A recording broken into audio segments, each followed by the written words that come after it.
Everybody needs a party bus right after they...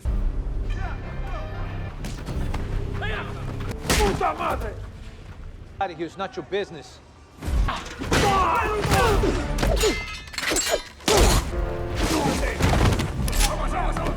want this. I always respect them. Don't come back.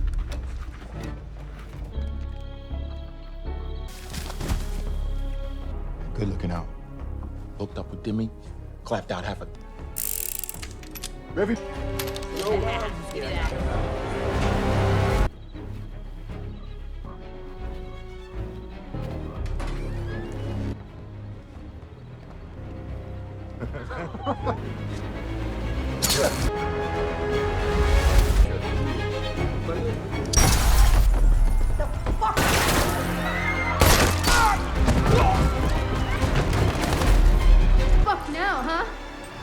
Hey guys, today we're diving deep into the surprisingly explosive world of A Working Man 2025, a film that asks the profound question, what if your dad was secretly Jason Bourne but with better safety gear? We kick off with John McAllister, a man whose life seems as structured as the steel beams he erects. He's a construction foreman, a working man in every sense, living a quiet life, clocking in, clocking out, and probably complaining about traffic. His days are a symphony of jackhammers and yelling directions, far from the whispers of his past. He lives for his daughter, seemingly content with swapping demolition charges for concrete pours. If you liked this sneak peek, hit the like button and subscribe. It's the best way to support the channel, and let me know you want more. Reload!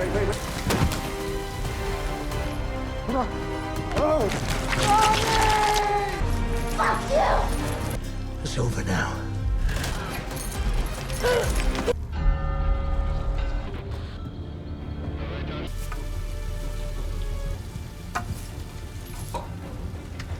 Stop.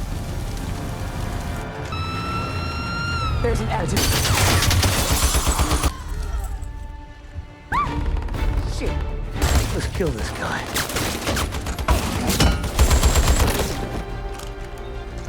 Mind your ears. Time to go.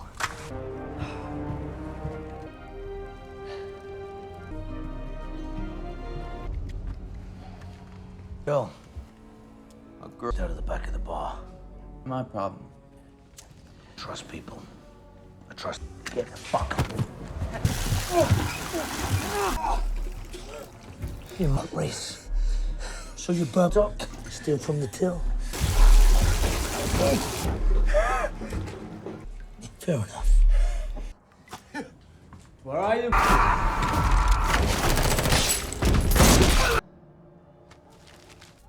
Russians.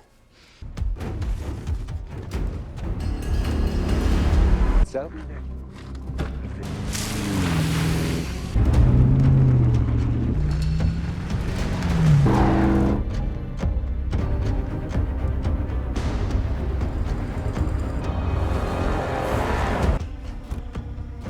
Yes. Yeah.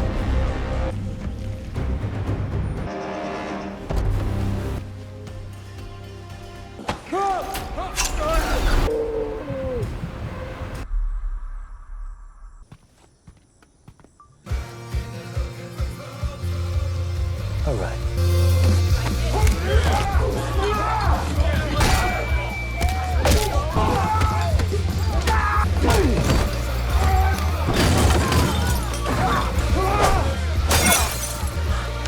Bye, asshole.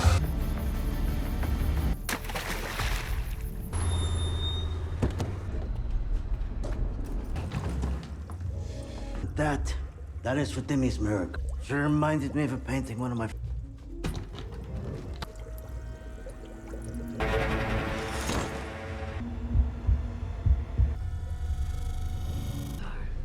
They look like little shit. I'm so sorry, sir. I want...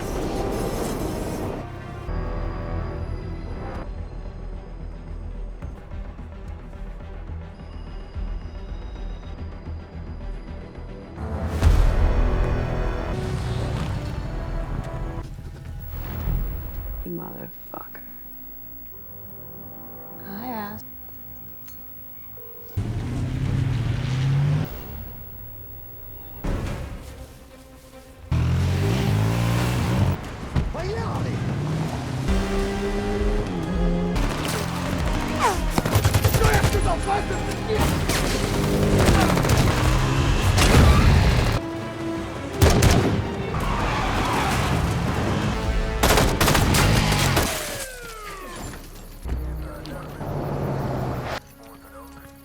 me your hand. Fucking happened.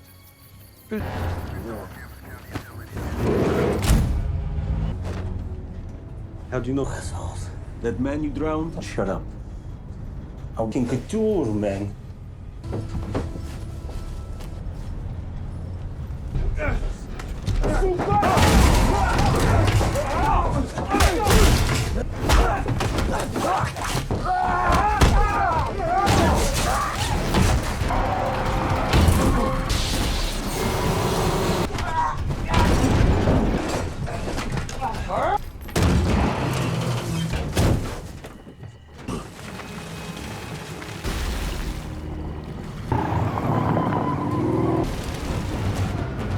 Mary, stay here, okay?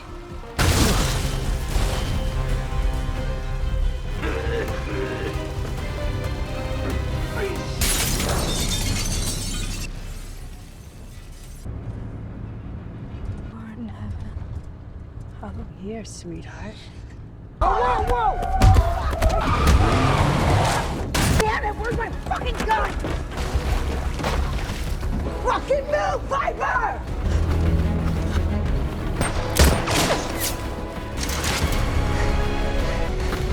Fuck! What the fuck?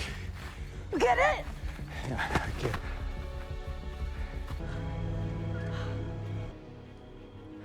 Okay, Gene. You all right? Let's get you home.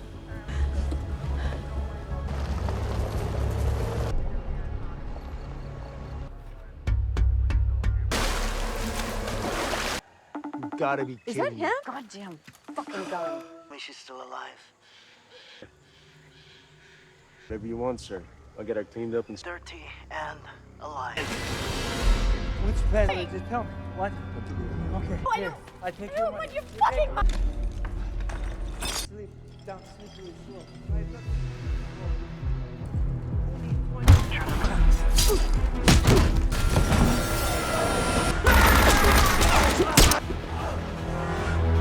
Okay. You made. Congrats. You should. Why do you hunt us?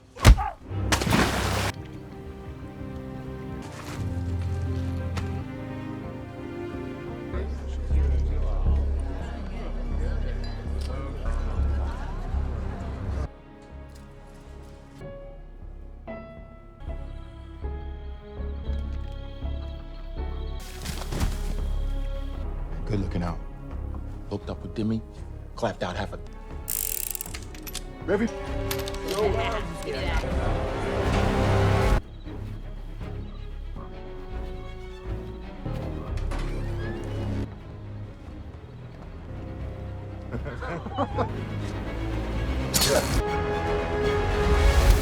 Sounds lovely, princess. I don't condone this behavior. It's time. What the Feels pretty fucking personal to me.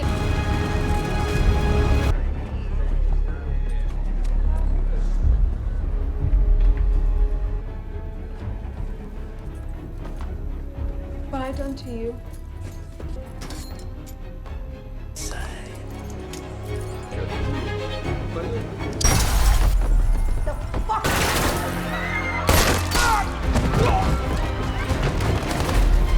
Fuck now, huh? Everybody! Right the right! Demon!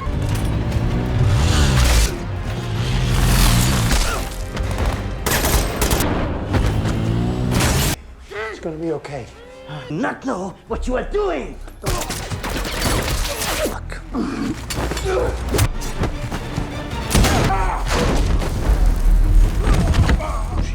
Monet.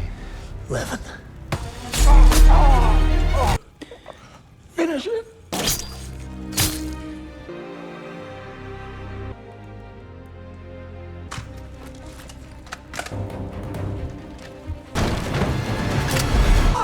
Oh, that is not good. Reload! Wait. Hold on. Oh! Fuck you! It's over now.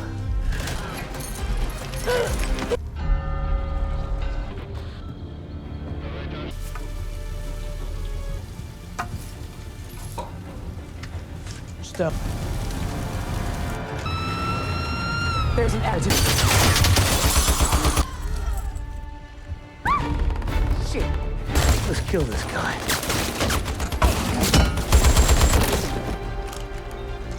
Mind your ears. Time to go.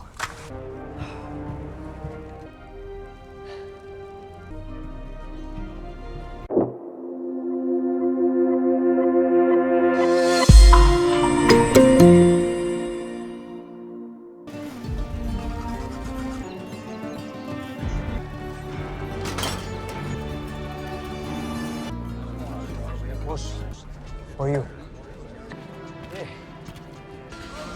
Foams to build, foams to break. Venido. All right.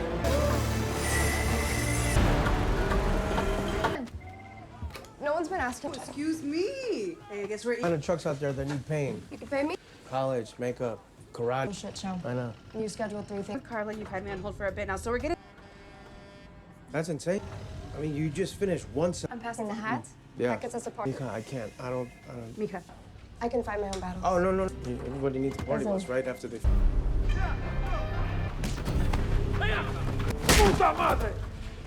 Out of here, it's not your business. I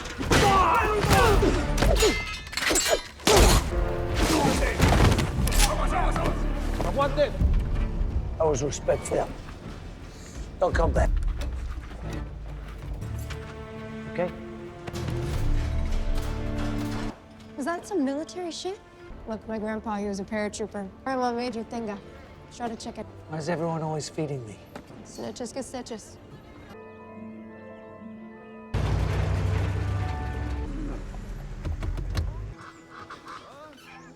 In the truck. Meredith, entertain. Let her stay. Yeah, please don't. Her only answer, safe parent. Party on my day. Yeah. Julie. Come on. Whip it in. I took that.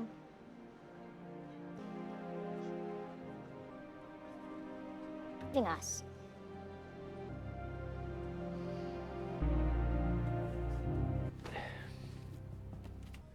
Staring at me, laughing. And he wins. A post making you at risk for violence. And a reduction in visitation Saved up. from sleeping in your truck. Life. You've heard of attrition warnings who will bleed you dry. You have a daughter? Jocelyn? I'm just playing. I'm just.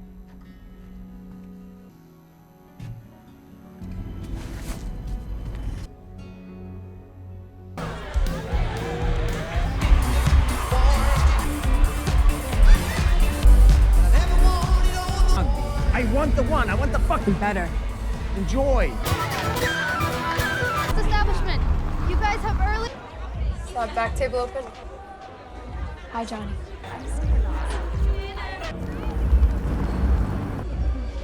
Nina.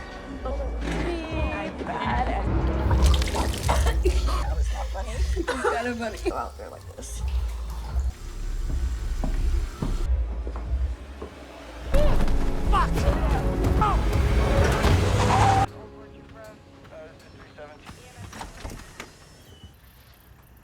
Jenny's. And then that's on the. My cousin didn't know. Can you help us? Hey. Planes. You get those back. Here, it's 50.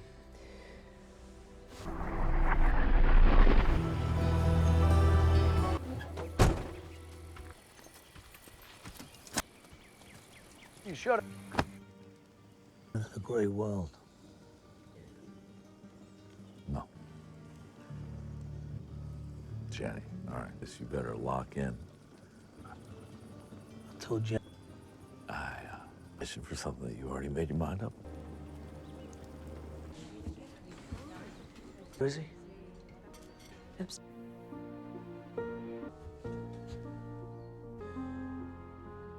scholarship to go to business school. And developer. No thanks. Like this. A lot of people would have given up on Paula. Jenny. Brother. Promise.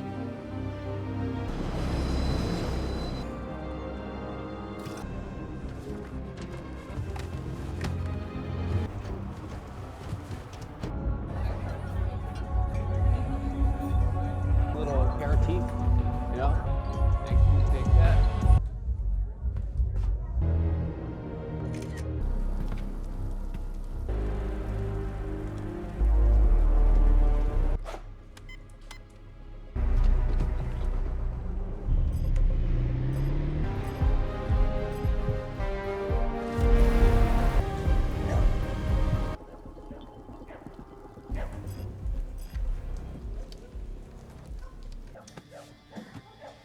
Oh, yo, wrong house, kid.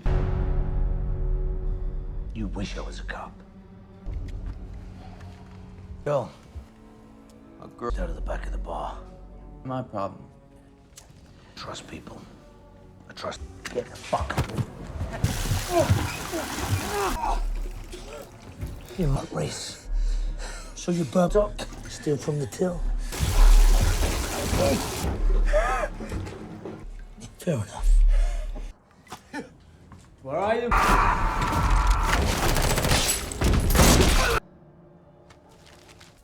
Russians.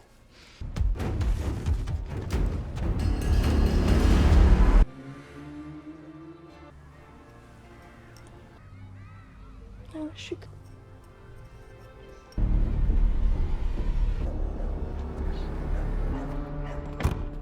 Think here. Huh? Why they shoot each other? It's bang bang time. Bang bang time. Your head. No one would rob us, no one is that band's missing. Nice.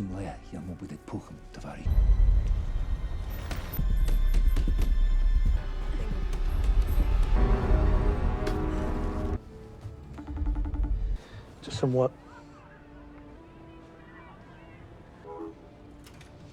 So?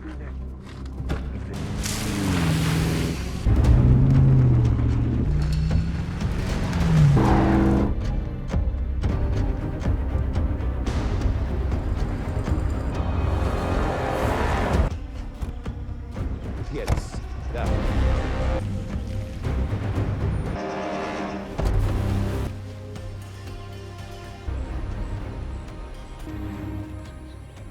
All night.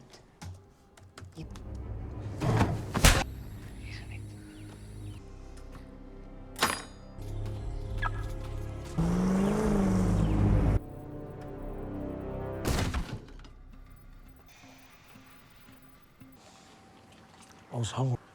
I'm gonna take the tape off. You know who I am. Hey, tell me. The war. Days. It's a misunderstanding. 3 generations. Tidy. Fuck you!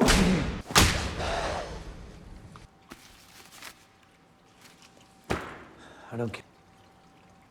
A 19-year-old girl was kidnapped. Jimmy. Я брошу. And everybody goes about. No one. Not stopping until I do. Fuck you.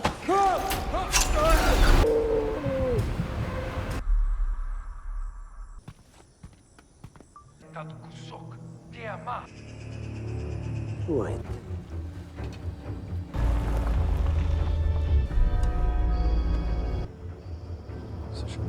He leaves money. But his son was never, he's not a businessman. Every fucking day.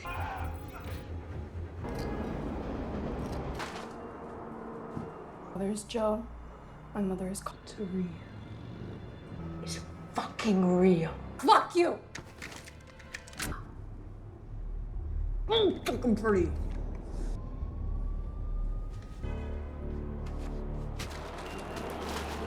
Serious talks to build a idea of being in serious. Pouring concrete more like. from the other day. Probably Dimitri. Legit rapper shop.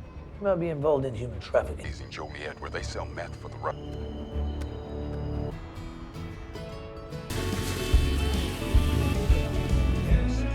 Okay.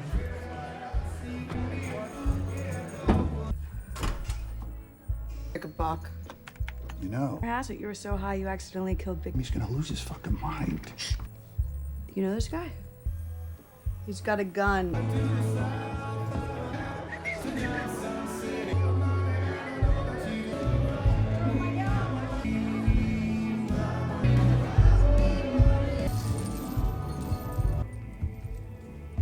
Strictly pharmaceutical, brother. Ain't money. Hate the. He's a cop. You heard the man.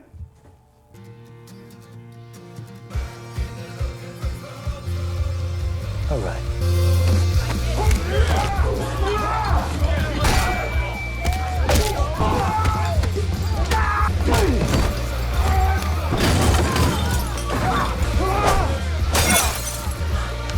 Bye, asshole.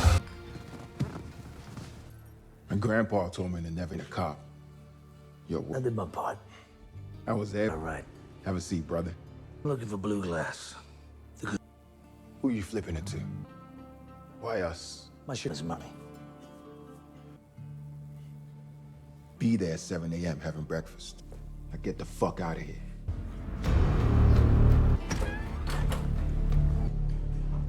Have a seat. Just give her the money. And behold.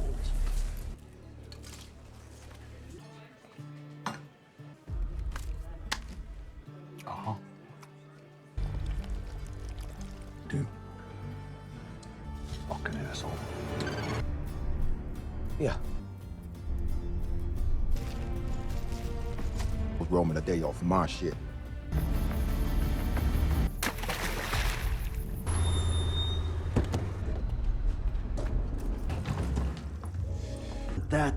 That is for Timmy's mirror.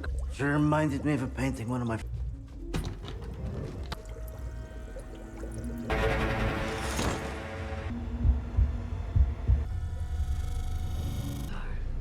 We look like little shit. I'm so sorry, sir.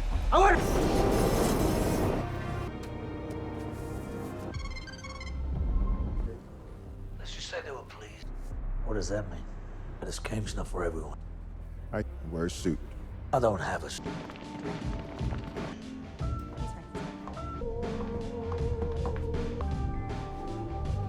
Hey, Dutch. You bring the money?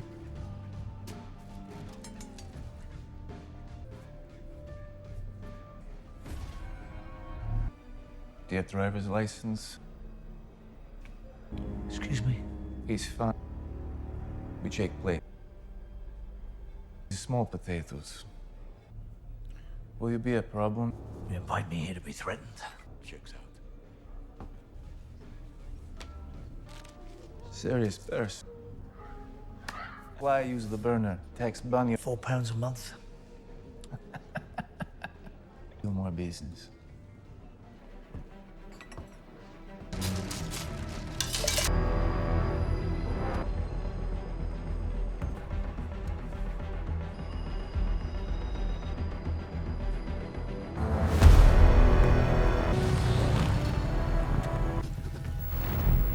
Motherfucker.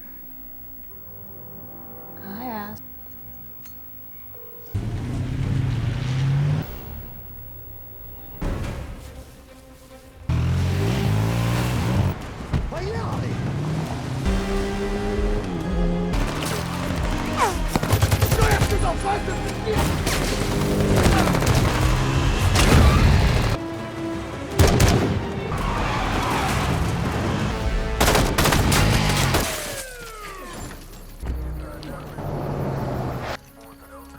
Show me your hand. Fucking happened.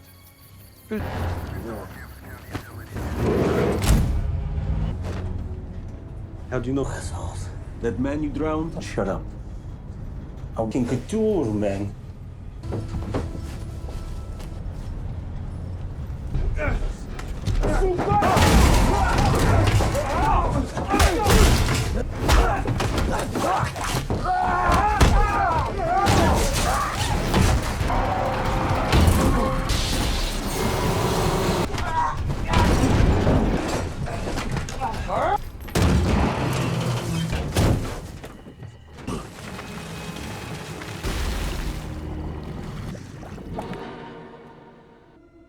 Tishvenko wasn't my lineage, and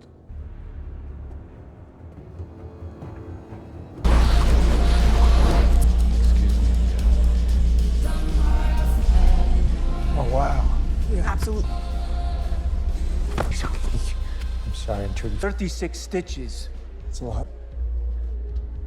Fuck. You keep your word. Face off. You make one, I make two. I want her dead. I want her dead. Holy shit, he was pissed. Fucking me. it's two soldiers. You do it. Who this devil is? Bring this to my attention.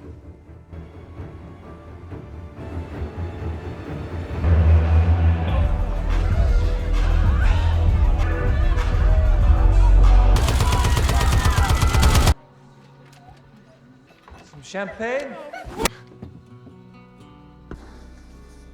Your father. So it's good news. Tanya, how the fuck would I know? No.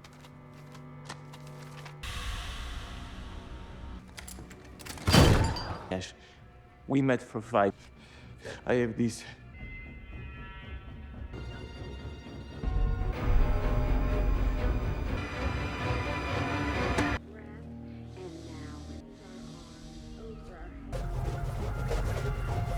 Hello? Hi, Mr. K.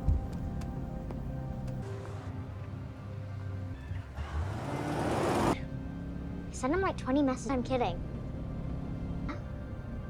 So if I take a steak, Oh my god, you dick. you sharing your location with Grandpa.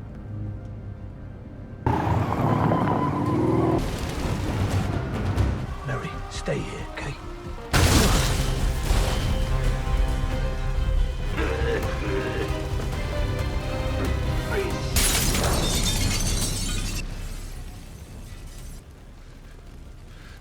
Violence follows you. Spell. Cops can't stop. And Levin.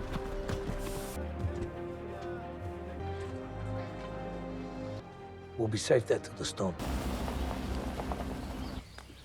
You come inside? You fuck with the wrong people, huh? Can you find them? I hear that. You got a plan? What roads lead there? I can help you with that. For this evening. So it comes in a deluxe bling of the War on Terror. Real beast here. One of the original. You mark. The serial numbers. Oh no, that's a. Back in the the most. I don't want you getting in trouble. You. How that? Okay. Connie.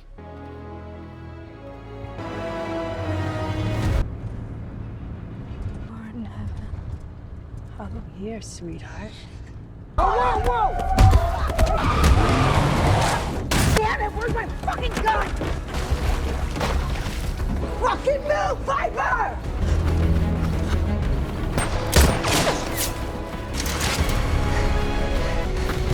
Fuck. What the fuck? You get it? Yeah, I get it.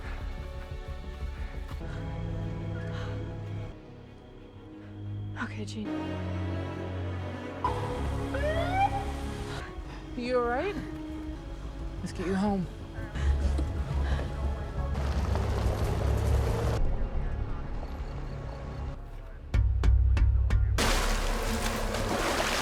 You gotta be Is kidding that me. him? Goddamn fucking gun. She's still alive. Whatever you want, sir. I'll get her cleaned up and... Dirty and alive. Which plan? Just tell me. What? Okay, Oh, I here. know. I take You, your money. but you fucking... Sleep down, sleep really slow. Right, look.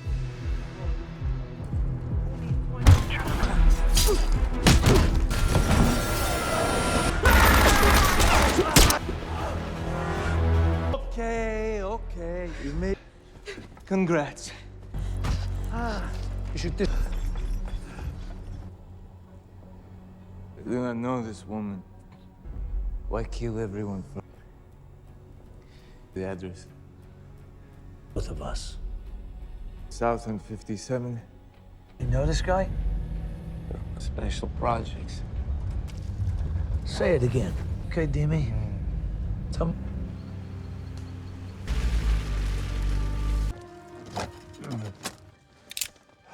Promise? Who decides? Girls, I send them to a specialty service. These are human beings. From. Why do you hunt us?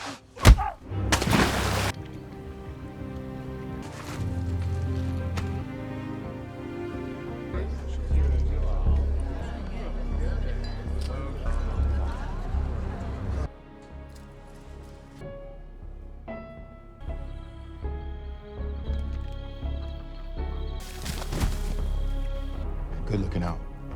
Hooked up with Demi, clapped out half a... Ready?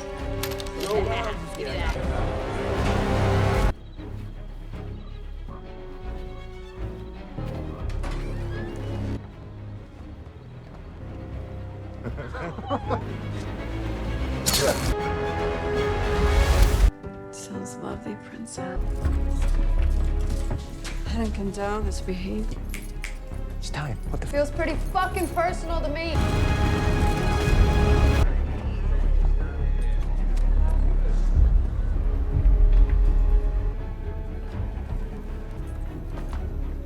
What I done to you?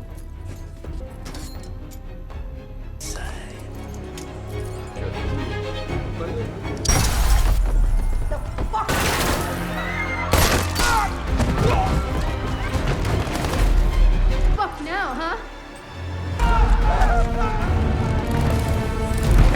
Everybody! Left and right! Demon!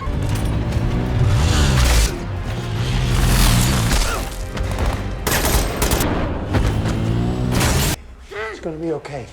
Not know what you are doing! Fuck.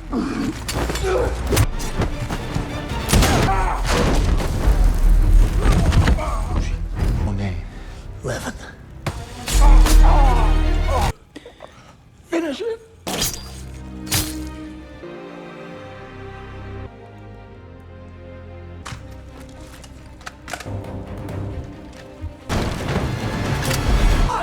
Oh, that is not good. Hang on. Reload! Wait. Oh! Fuck you! It's over now.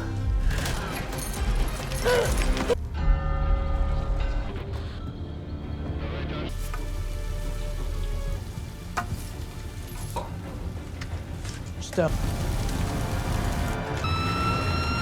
There's an attitude. Shit. Let's kill this guy.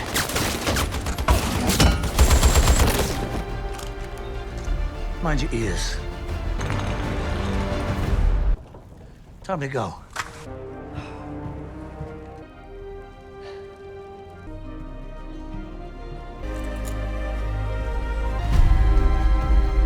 Home. Get me the hell out of here.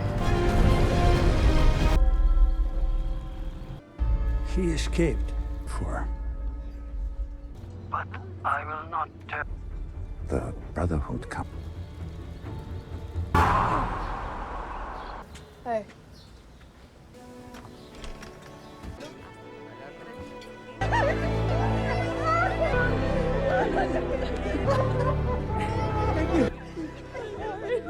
Thing about taking Mary out to the chicken coop today. Man. Oh no, he's mean. You okay, Daddy? Yeah, Nicholas. Welcome back. Just about. They tried their best. That's what they call an owl.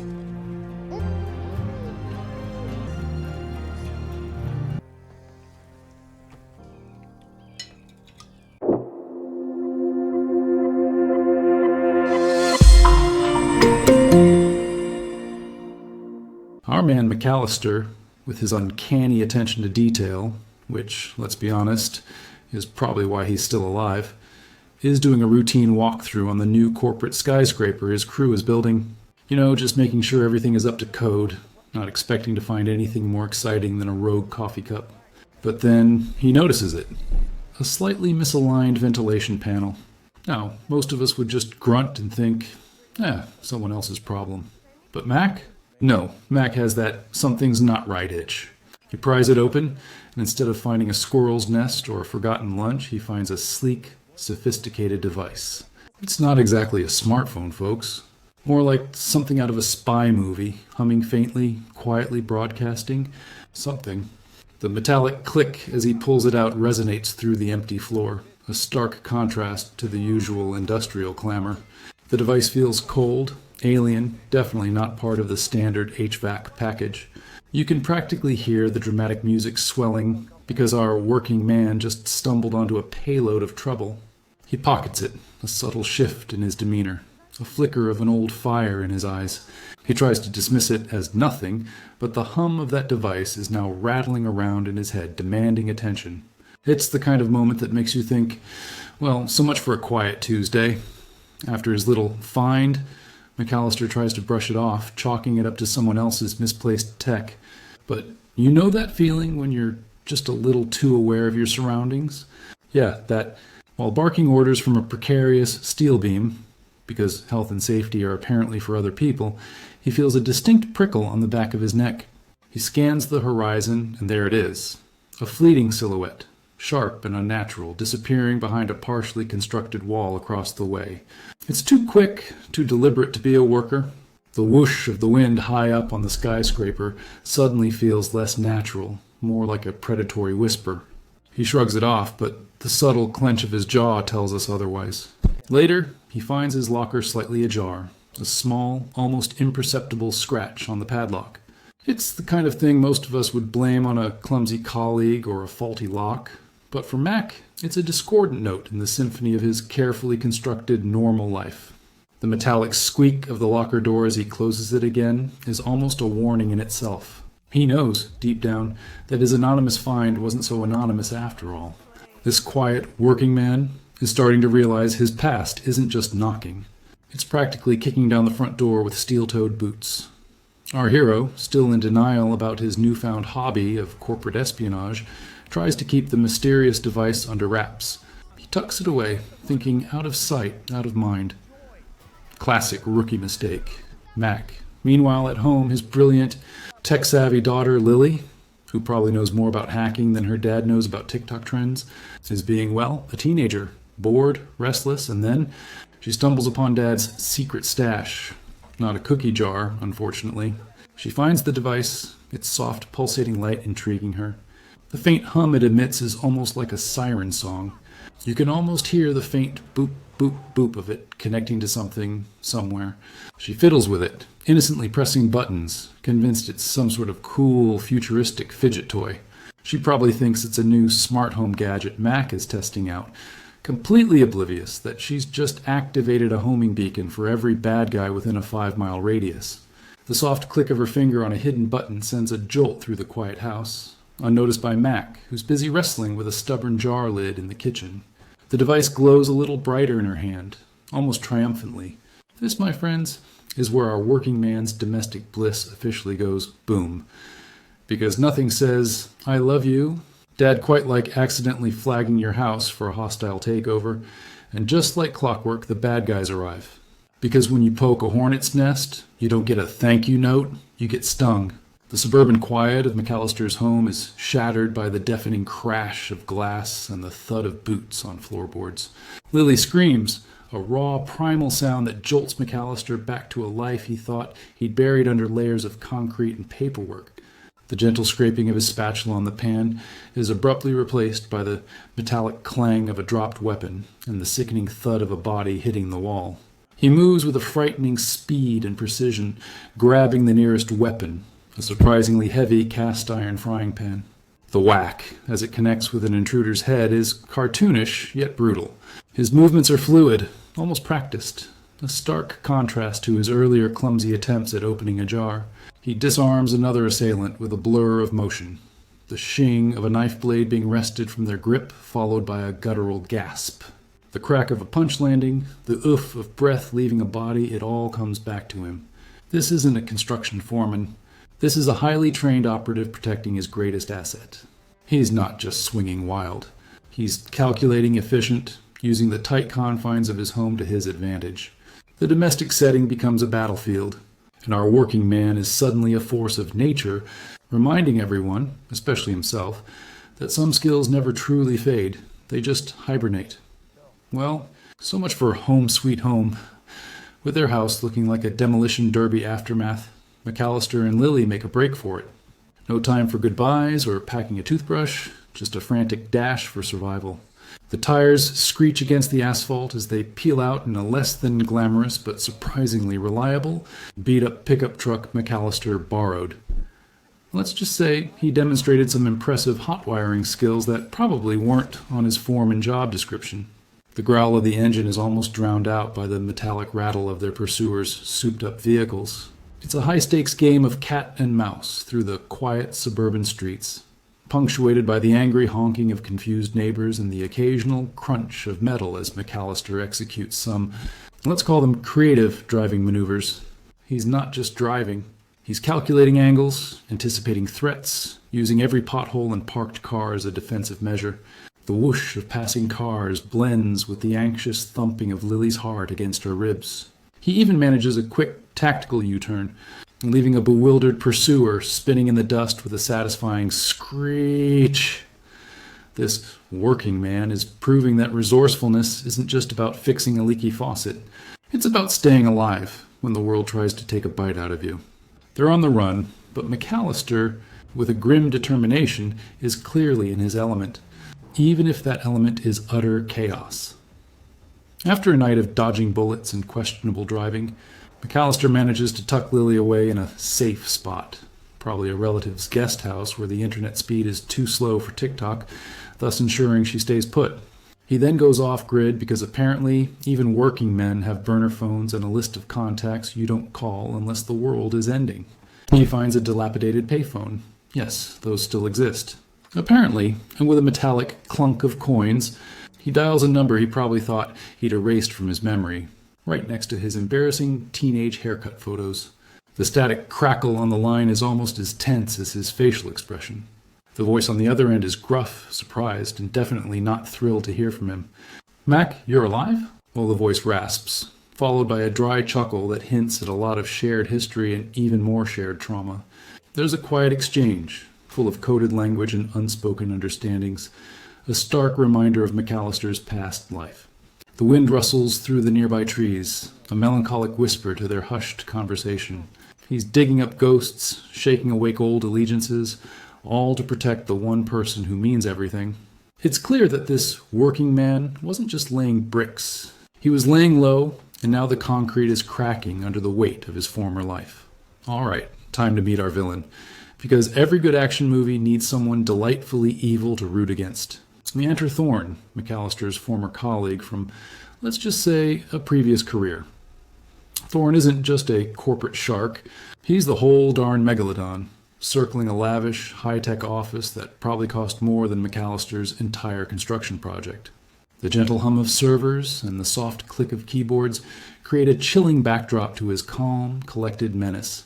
We see him, smirking, watching surveillance footage of McAllister.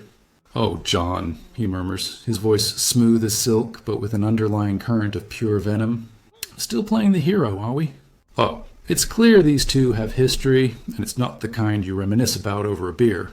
Thorne is orchestrating a massive corporate sabotage, exploiting vulnerabilities in McAllister's current company to gain a monopoly. The clatter of his expensive pen against a glass desk echoes in the silence, a stark punctuation to his cold ambition. He's not just after profit. He's after total control, and McAllister is simply a loose end he intends to tie up permanently. This isn't just a boss. This is an arch-nemesis, someone who knows McAllister's weaknesses and isn't afraid to exploit them. It's like discovering your old schoolyard bully now owns a multi-billion-dollar corporation and wants to flatten your neighborhood with it. What a charming chap. Time for McAllister to go on the offensive. Thorne's temporary headquarters? Of course, it's another half-finished skyscraper because villains love dramatic heights and conveniently placed scaffolding. McAllister, leveraging his working man expertise, doesn't bother with the front door. He sees a building not as a barrier, but as a giant, climbable puzzle. The metallic clang of his climbing gear as he expertly scales the unfinished facade is a testament to his unique skill set. He moves with the silent grace of a predator, using construction rigging and unsecured panels like a spider on its web. The creak of a loosened plank under his weight is the only sound in the dead of night, followed by the quiet whoosh of him rappelling down a length of safety rope. He knows every weak point, every blind spot, every uninspected corner. While most spies would be picking locks, McAllister is probably rerouting a ventilation shaft or using a forklift to create a distraction. It's a ballet of brute force and surgical precision. This isn't just infiltration. It's a masterclass in working smart, if smart means breaking into a multi-billion-dollar corporation using nothing but a wrench and a hard hat. The cool night air whistles past him, a silent witness to a man who's traded blueprints for battle plans. Inside Thorne's labyrinthine, still under construction lair, McAllister faces a veritable gauntlet of armed guards. These aren't your average mall cops. They're ex-military, highly trained, and probably get a bonus for every loose end tied up. But they haven't faced a working man who treats a construction site like his personal playground. The crack of a security guard's boot on a discarded piece of metal alerts McAllister, and suddenly the tranquil hum of machinery gives way to the thwack of a rebar striking a helmet. He's not just fighting, he's improvising with a dangerous brilliance. A high-pressure nail gun becomes a surprisingly effective, albeit slightly messy ranged weapon. Its rapid-fire K.A. chunk K chunk sending guards scrambling. The rhythmic clang of steel beams being moved by a crane becomes a cover for his movements, as does the deafening roar of a concrete mixer. He even manages to trigger a controlled accident, causing a cascade of pipes to collapse with a thunderous crash, creating both a diversion and a barrier. This sequence is pure action poetry, a man using his blue-collar skills to outwit and outfight trained assassins in their own high-tech, yet very unfinished, den. It's gritty, it's visceral, and it reminds you that sometimes the best weapon isn't a fancy gadget, but a well-aimed sledgehammer. Just as McAllister feels like he's gaining ground, hitting Thorne where it hurts, the villain plays his cruelest card. Because apparently, corporate espionage isn't enough. You gotta make it personal. While McAllister is busy turning Thorne's HQ into a DIY demolition site, Thorne's operatives, with chilling efficiency, snatch Lily from her supposed safe house. The quiet creak of a floorboard in the night, the muffled gasp, the rough handling as she's gagged and bound. It's a gut punch. The cold metal click of handcuffs is a sickening sound. Lily's terror is palpable, a silent scream that reverberates through the scene. She's shoved into a black van, the metallic thud of the door closing echoing the finality of her capture. Thorne, a true master of psychological warfare, ensures McAllister finds a calling card, a small personal item of Lily's, placed deliberately in a conspicuous spot. It's a clear message. I have your daughter, come get her. The discovery of the item feels like a physical blow to McAllister, the quiet rustle of the fabric in his hand speaking volumes. The air suddenly feels colder, the stakes astronomically higher. This isn't just about corporate secrets anymore. It's about a father's worst nightmare come true. Thorne knows how to hit below the belt, and McAllister is about to unleash a storm of working man fury. Lily's gone. The news hits McAllister like a wrecking ball. The rage is instant, pure, and terrifying. Forget subtlety, forget strategy. Now, it's just raw, unadulterated paternal fury. Thorne's calling card points him to the ultimate location, the very skyscraper McAllister helped build, Thorne's grand stage for chaos. He commandeers a motorcycle, because what's a working man on a mission without a gratuitously cool, albeit probably stolen, bike? The roar of the engine as he twists the throttle is a battle cry. He careens through city traffic, the insistent honking of angry commuters a mere whisper against the metallic screech of tires and the wind rushing past. Every near miss, every sharp turn, every leap over an overturned vehicle is a calculated risk. The cityscape blurs, a kaleidoscope of lights and motion. The rhythmic beat of his heart pounds in his ears, mirroring the frantic pace of the chase. He's not just driving. He's on a mission, a one-man rescue operation against an empire. The metallic groan of the building itself seems to call to him, a silent countdown. He's not just a working man.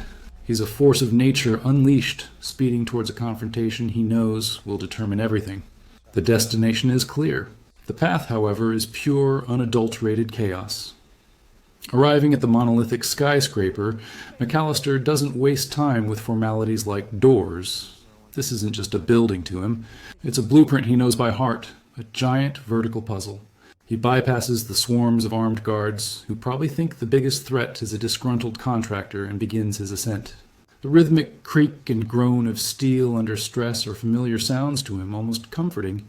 He uses service tunnels, maintenance shafts, and sheer walls, climbing higher and higher. The metallic scrape of his boots on concrete, the subtle whir of ventilation systems. These are his guides. He moves like a ghost through the building's skeletal structure, avoiding Thorne's heavily armed goons who patrol the conventional routes. The whoosh of a closing elevator door, the distant chatter of radios, these are cues he uses to plan his next move. It's like watching a spider expertly navigate its own web, only this spider's armed with a wrench and a lifetime of knowing how buildings are put together, and more importantly, how they can be taken apart. He's not just breaking in, he's dissecting the building, using its own design against its new, unwelcome occupants. Every step upward is a step closer to Lily, and a step closer to an inevitable, deafening confrontation. Up in the higher echelons of the skyscraper, McAllister stumbles upon Thorne's true endgame. This isn't just corporate espionage, it's corporate demolition. Thorne isn't just taking over the company, he's taking it down, literally. He finds multiple explosive devices, each one wired with malicious complexity, attached to the building's core structural elements. The frantic beeping of a timer, a relentless digital countdown, instantly raises the stakes. This isn't just a fight. It's a race against the clock, a ticking time bomb symphony. The metallic click of the bomb's casing as he pries it open is almost drowned out by the thumping of his own heart. He works with surgical precision, drawing on old, half-forgotten demolition expertise, his fingers dancing across wires, choosing which to cut, which to bypass. The soft snip of wire cutters is a moment of pure tension. Meanwhile, Thorne's remaining goons arrive, their footsteps echoing ominously in the unfinished space. The crack of gunfire erupts, forcing McAllister to split his attention between defusal and defense. He dodges bullets, ducking behind concrete pillars, the whiz of rounds whizzing past his head a constant reminder of the danger. He even uses an impromptu welding torch to create a diversion, the intense, hissing whoosh of the flame momentarily blinding his attackers. This working man is now a one-man bomb squad and an action hero, all wrapped up in a hard hat, trying to save both his daughter and an entire building from a very, very bad day. Finally, after what feels like an eternity, McAllister reaches Lily. She's held captive near the very top of the skyscraper, a grim testament to Thorne's theatrical flair. The sight of her, bound and terrified, reignites his primal fury. Thorne's elite guards, the last line of defense, stand between them.